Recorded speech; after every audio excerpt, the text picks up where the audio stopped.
Welcome to the Fresh Rental, where we talk with the people shaping the future of rental. Today's guest is Davis West, Technical Solutions Manager at TopTech, with over 15 years in industry experience and 6 years at TopTech. Davis knows tents better than almost anyone I know, from setting them up to innovating how they're made, and even has his own podcast about them. I was excited to dig in and see his pretty face, but I'm just gonna have to settle for his pretty words. So, Davis, how you doing today, brother? What's going on, fellas? How are y'all? Oh, good, man. Yes, got through some technical difficulties, but we're here now. So, tell me how you got here. Industry, you've been in it for 15 years. How did it all start for you? Yeah, man. Let's just back up. God, this was so long ago, but back in the old days when you got out of school, your dad was like, "Okay, you can't be sitting around the house all day long. You need to find a summer job so that you can pay for the gas that you're running up and down the roads with." And so, one of my good friends that I actually grew up with, his name's Will West, no relation. A few years older than me. His family started an event rentals business just so happened by chance almost. They started out, they had their own cattle auction business, and they needed a tent for the cattle auction. So they got a TopTech tent, first tent they ever got, a 40 by 80 pole tent, put it up, and everybody in the local community was like, "Hey, I love that tent. Can I rent that from y'all? Like, that's awesome." So that's how it started. They started the business with one 40 by 80 tent and grew it into a 4-location business now that is thriving. And so that's where I just happened to stumble in on my first summer job. I think I was actually 14 when I started working there, but who's asking, right?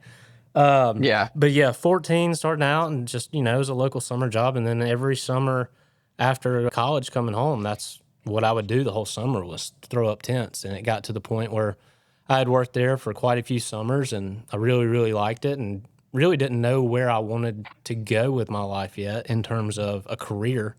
So I jumped on board with them for full time for almost 3 years after all the other summers that I'd had with them, and basically was a crew leader for them, worked up into transfers and operations, stuff like that. And then I finally graduated college, or finally was like, I need to probably try and use my degree.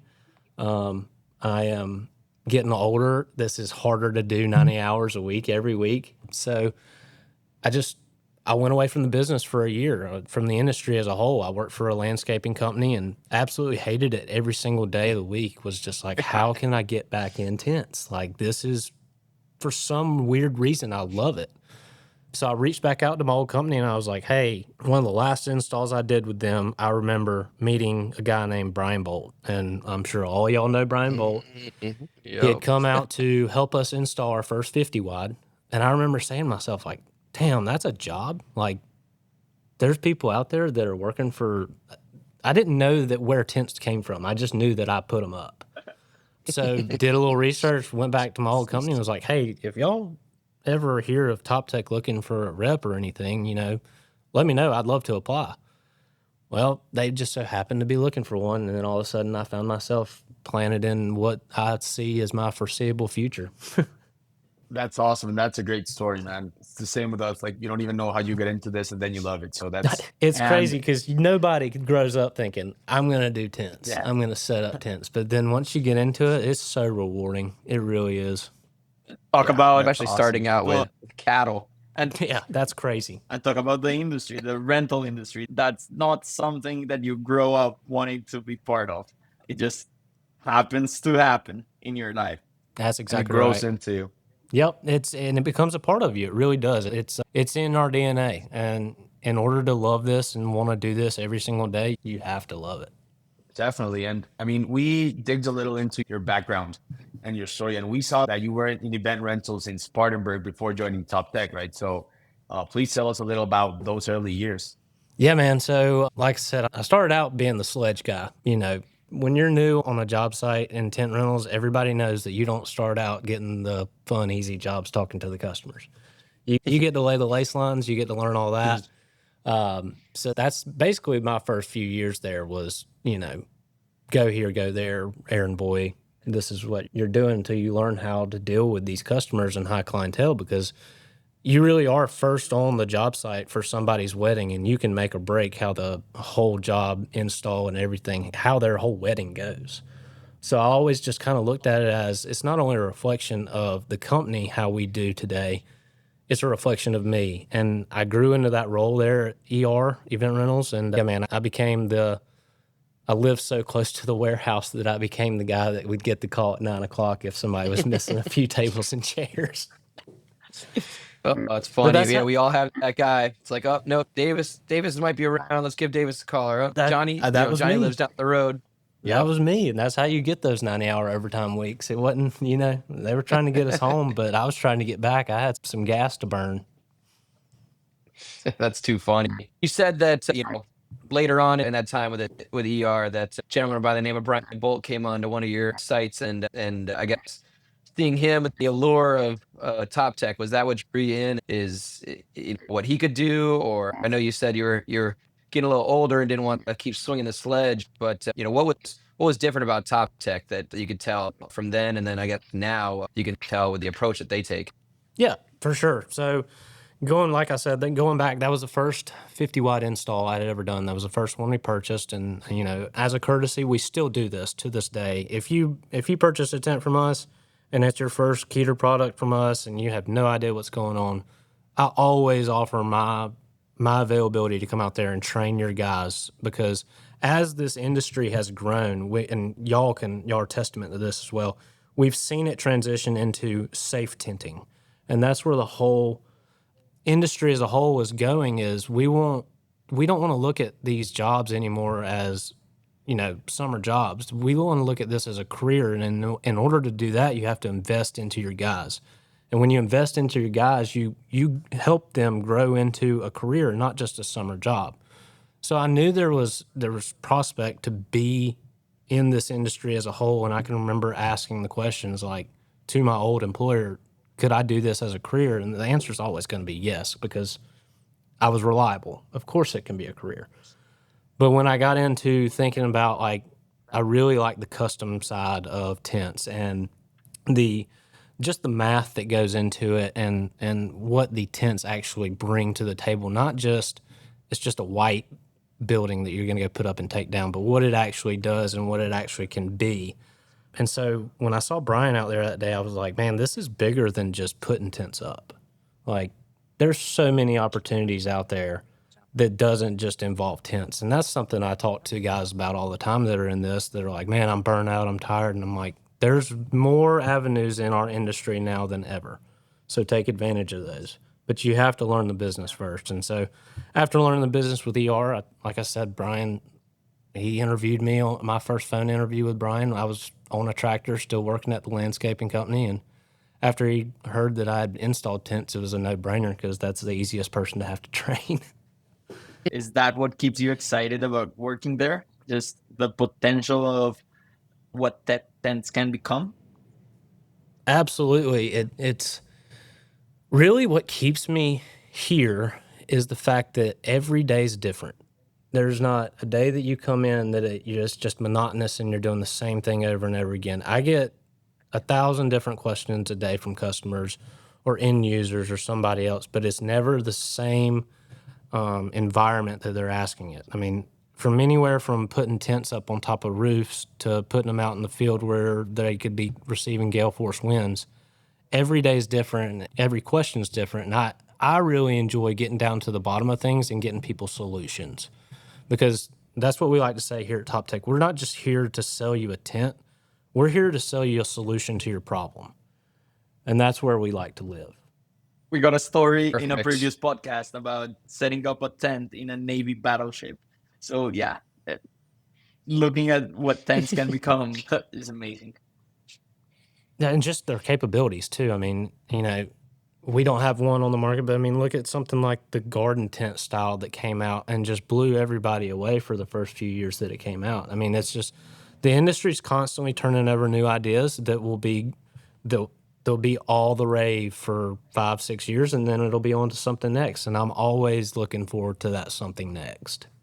That's awesome. Yeah, you spoke to my heart with always wanting something different, because I know when I got into this industry, that's what I enjoyed about it is, you might do a lot of the same stuff, but the day to day is always different, and speaking of that, Top Tech, they do things different. Everybody knows about it. One of the top companies, in the nation for tenting. A testament to you, Brian, and all the people there. So for people that might not know, that are just hearing about Top Tech, what makes it stand out from other tent manufacturers? What are you guys all about? So I've always said this: we sell on quality. I'm not out here to try and beat price down. I obviously I'm gonna be a little more blowing Top Tech if in a sense. Yeah. Because I mean, like I said, the old company I worked for, we didn't have anything other than Top Tech product, so it's all I've ever worked with. But I've put my hands on several other things in the industry, and it's just the minute details. It's the keyer bullets in the end of the keyer that help the transition from the rafter through the cluster to the other rafter. It's it's the webbing that we use right there to pull with. It's the extra stitching. It's even going as far as dremeling down the sharp edges on your rafters and poles before you get them from us. We're all about quality, and we're all about making solutions to your problems, and just the whole, like I say this a lot, and this is going to sound very cocky or whatever, but with any other tent company, you don't get me. And when I sell somebody a tent, it comes with me forever. Like if you ever have an issue, if you ever have a problem, you just pick up the phone and you call me and we'll talk about it. It's even been as far as, if it's a bad problem, I'll put the stuff in my truck and drive it up to you.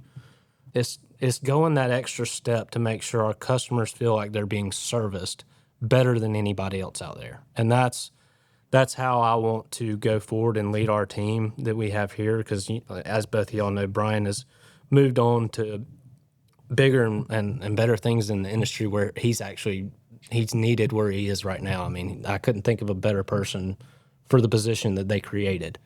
And he really, he mentored me fantastically, and he paved the way and showed me the reins. And now I'm just carrying on what he's laid the foundation for. And y'all know him just as well as I do. He said the same thing. With anyone else, you don't get us. Going a little more into you, man, that sounds awesome. I just want to know, for the people that don't know, what is your role exactly within the company? We've talked and you do a ton of stuff, but if we can go a little more into the technical solutions manager role, what is it exactly? What does it actually involve in your day to day, man?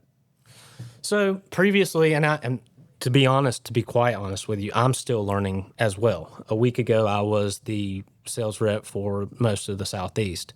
This week, I've transitioned into that role. So I'm still learning myself. Okay. But in a broader sense of things, it is helping our inside sales team navigate through problems that they might be dealing with from a direct end user or a customer of ours that, for example, gets a tent, it's all damaged from freight, we got to go down that whole line. Or gets a tent and they have pinholes in it. Well, in order to find out what happened, I've got to go back and figure out, okay, what roll did this come from?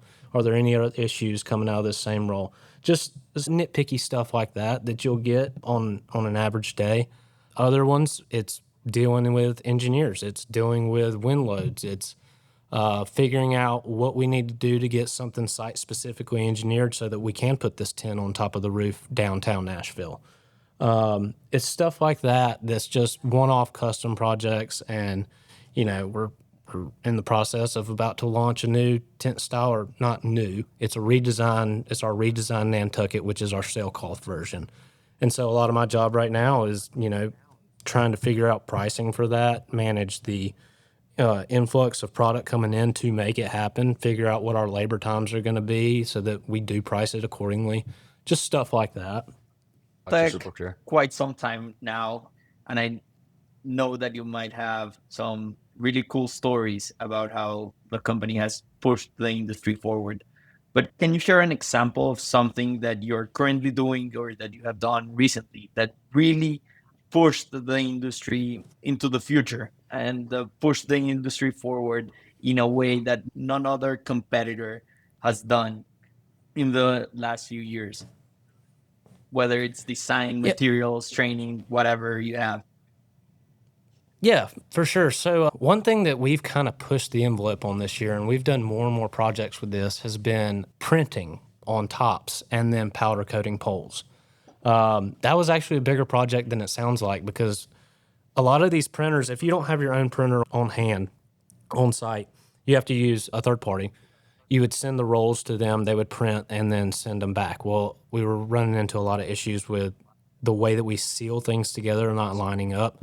So we really actually nailed down a very good partner with a printer this year that has just blown it out of the water. And we have been able to push some really cool product out. Like, for example, I did one for Clemson University not long ago, and working with their trademarks and everything to get it printed.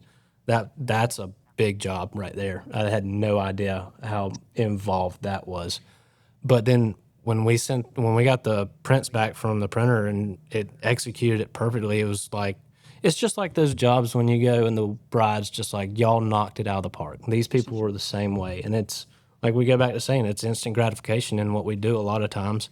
And the printing and the powder coating, I really think is changing the game, because we're even as far as going to try and work with landscapers at this point that do like hardscaping, et cetera, and building in like removable pergolas that they can put in their hardscaping and take them down whenever they want to. So it's just kind of thinking almost outside of our industry as a whole is kind of the direction that we would like to go in.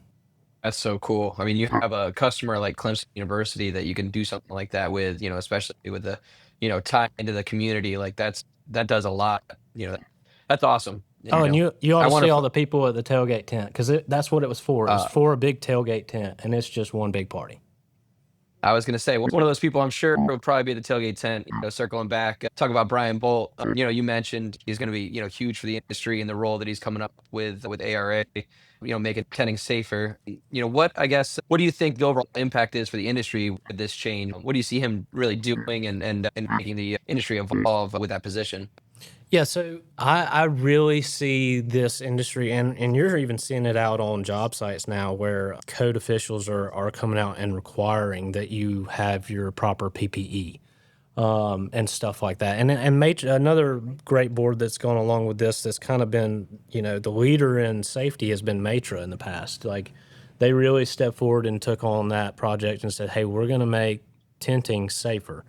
But it's things that you don't even think about. Like, I can remember back when we would do set up tents. I mean, we were wearing shorts, tennis shoes, cutoffs. Like, you didn't have your high vis. You weren't wearing helmets. You weren't wearing safety glasses, gloves, ear protection.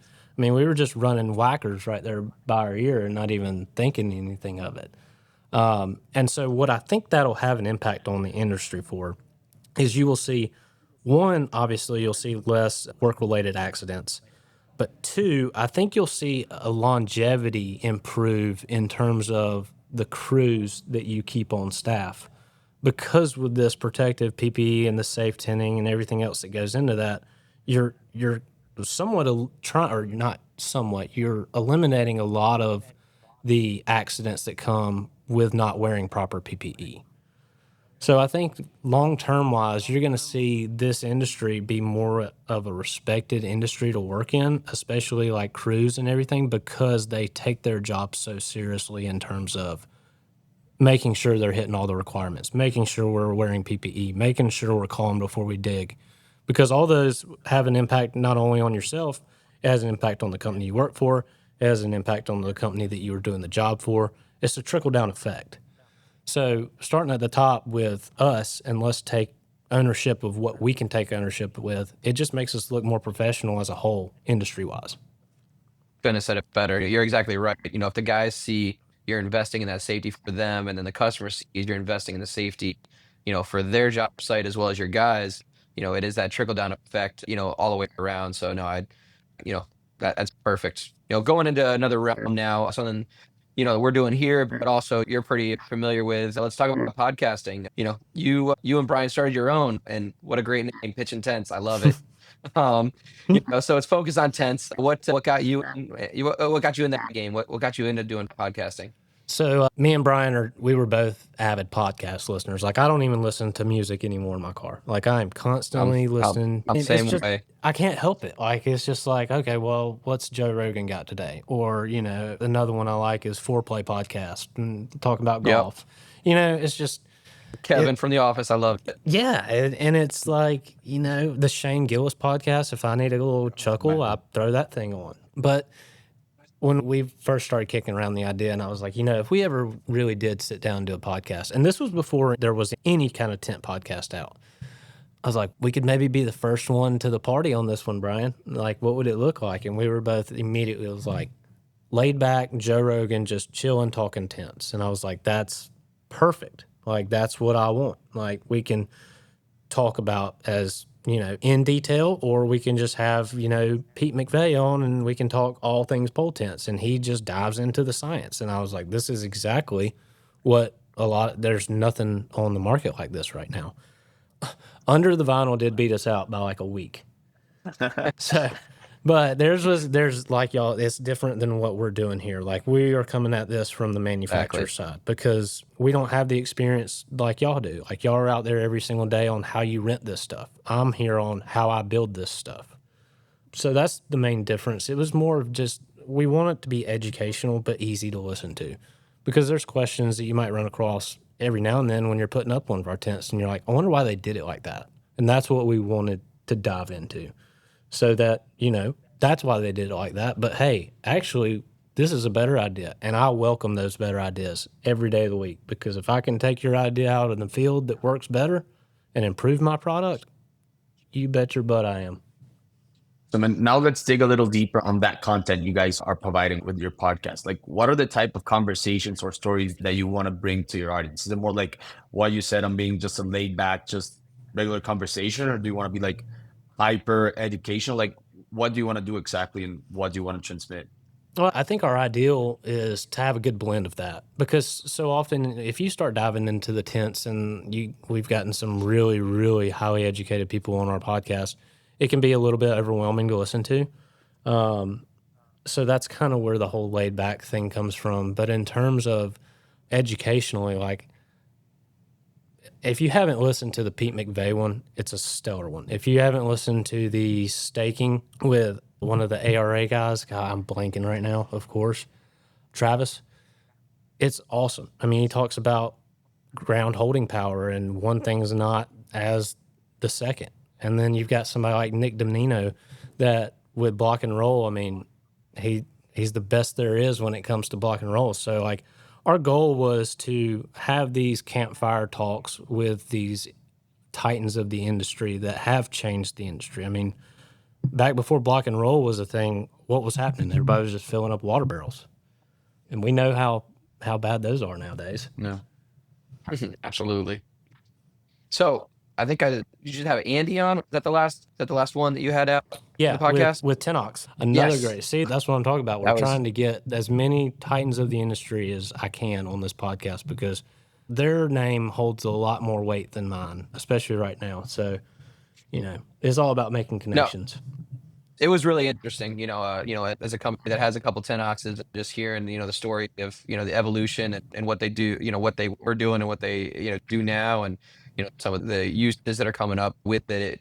Like you said, it was, really informational, but in a laid back setting. So it was nice. And then, of course, at the end, the passing of the torch, so to speak, of Brian leaving and Ray coming on. So is that the next step? You and Ray doing this now? Yeah. Ray's awesome, by the way. Like, y'all are going to love him. So Ray works for our sister company, or started with our sister company, Micah Pool Covers. And he has such a talent for talking to people that it was almost a no-brainer that when we decided we were going to dual use him as an outside rep for us as well, just because, like I said, he's got a gift. And I want to leverage that gift. And in a podcast setting, like, he cracks me up, and I think it's going to be a great addition to the podcast and actually bring some decent humor to it as well. But yeah, Ray will be my sidekick on the Pitch Intense podcast, and we're actually going to be probably debuting Ray at Matra this year, and we're doing a live podcast there with a few people. So y'all get to check that out here soon. Davis, how do you balance all of these out? Podcast, full-time role, now transitioning into a manager position. How's life treating you? Well, I talked to Jeff Crotto the other day, and he called me and was like, hey, man, how things are going? And the only word that came to my mouth was, I'm drinking from a fire hose. And that's exactly what he said. He said, I thought I was going to call you and just tell you, you're probably drinking from a fire hose right now, aren't you? And I said, I am, man. I am. It's just a different change. I also have a 2-month-old at home. So, Yes, congratulations. Yeah. Congratulations, brother. yeah. So I got my first one at home, baby boy. But like I said, he'll be putting up tents here soon. But There it is. no, it's, it's time management. That's all it is. And I'm just having to switch a few things around, Now and then I like to dip out and go hunt, but right now I'm not dipping out to go hunt. I've got too much to do, but it's growing pains. That's all it is. And I love the challenge. I love, when Brian was still here, my whole goal one day was to take over his position when he retired. So, like I said, he's kind of been grooming me for that for a long time. So a lot of the things that I'm handling right now, he kind of introduced to me early in my career, so it wouldn't be as overwhelming. I think the most overwhelming thing is just since they forwarded Brian's phone calls to me, I'm getting all his Lowe's orders and stuff like that for all his woodworking projects. I know I tried to hit him up once and you answered like, oh, okay, well, I'll just call Davis now. Yep. So that's perfect. Yep. Well, going back to time management, I'm going to manage our time a little bit here and go into our lightning round. Fast questions, fast answers. You ready? Yeah, let's go. All right. Last song you had playing in your truck. Ooh. Like I just said, I listened to podcasts. It was Joe Rogan's most recent podcast. That's all right. Current binge-worthy show you're watching. Hands down. Okay. All Classic. right. Chick-fil-A, Taco Bell, or Mickey D's? What's your order? What were they again? Chick-fil-A, Taco Bell, or Mickey D's? What's your order? Not even a question. Chick-fil-A, my order is the 12-count nuggets. Taco Bell, Crunchwrap Supreme. Did you say McDonald's? Yeah. 3 double cheeseburgers, ketchup only. And then what was the last Jesus. No, that was it. one? Okay. Favorite rental tool, trick, or hack that you swear by? The 10-ox. Smart. All right. Who's the one person in rental you'd challenge to be on the podcast next? Who's the one person I would challenge to be on the podcast next? Yeah. Ooh. I want to say this just because he's in your office, but I'd have Brandon on. I love it. I'll have to let him know.